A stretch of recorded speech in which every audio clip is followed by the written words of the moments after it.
Só para a gente estudar a refração da luz, para a gente ter um meio refringente, a gente precisa que o meio seja transparente, ou seja, precisa que seja possível a luz se propagar nele. Ele tem que ser homogêneo, ou seja, tem que ter as mesmas características nele todo.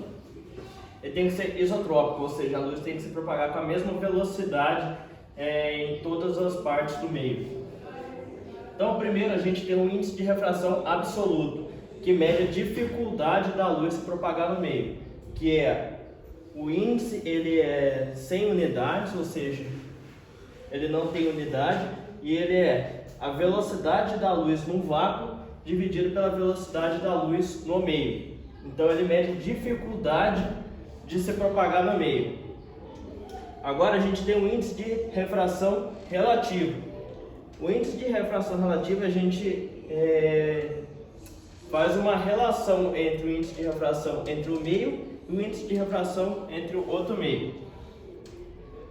Agora a gente pode entrar também nas leis da refração. Na lei da refração, a gente tem a primeira lei, que tanto o raio incidente quanto o raio refletido e a normal, ou seja, a reta perpendicular aos dois meios, elas estão no mesmo plano, ou seja, são coplanares. E a segunda lei da refração é a lei de Snell, que diz que o índice de refração do meio 1 vezes o seno de incidência do raio incidente é igual ao índice de refração do meio 2 vezes o seno do raio refratado. Esse ângulo a gente mede com relação à nossa normal. Então, se o ângulo de incidência é igual ao ângulo refratado, que é igual a 0 graus, a gente não vai ter um desvio no raio de luz. Só a velocidade da luz que vai diminuir dependendo do meio. Se o índice de refração do meio 1 é maior do que o índice de refração do meio 2, o raio refratado vai se afastar da normal. E se o índice de refração do meio 1 é menor do que o índice de refração do meio 2, o raio refratado vai se aproximar da normal.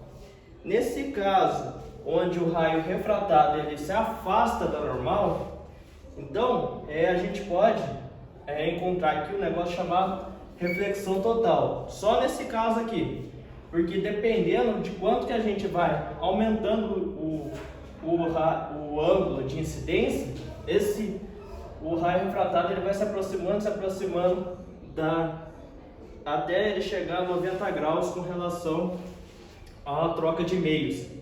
Então a gente calcula que a gente tem um ângulo limite de incidência que vai ocorrer a reflexão total da luz, ou seja, a luz não vai ser refratada, ela vai ser refletida. Então, todos os ângulos maiores do que esse ângulo limite, a luz só vai ser refletida. Então a gente consegue aplicações para reflexão total. Primeiro, para fibra ótica, onde a gente tem uma casca e um núcleo. O núcleo ele tem um índice de refração maior do que o índice de refração da casca. Então, o raio de luz ele fica sofrendo reflexão total dentro do núcleo da fibra ótica. A gente tem um prisma de reflexão total. A luz vem do meio de menor índice de refração, entra no meio de maior índice de refração, só que aqui, para ele sair para o meio de menor índice de refração de novo, ele não vai conseguir, vai sofrer uma reflexão total, porque a luz está dentro do prisma e o índice de refração dentro do prisma é maior do que o índice de refração do ar. Então ela sofre uma reflexão total, aí ela sofre um desvio para baixo. Esses prismas aqui eles são melhores do que o espelho para a gente observar a reflexão, porque não tem absorção da luz. E a gente também pode estudar dispersão luminosa, porque a luz, principalmente a luz solar, ela é uma luz branca, ou seja, ela é composta por todas as cores.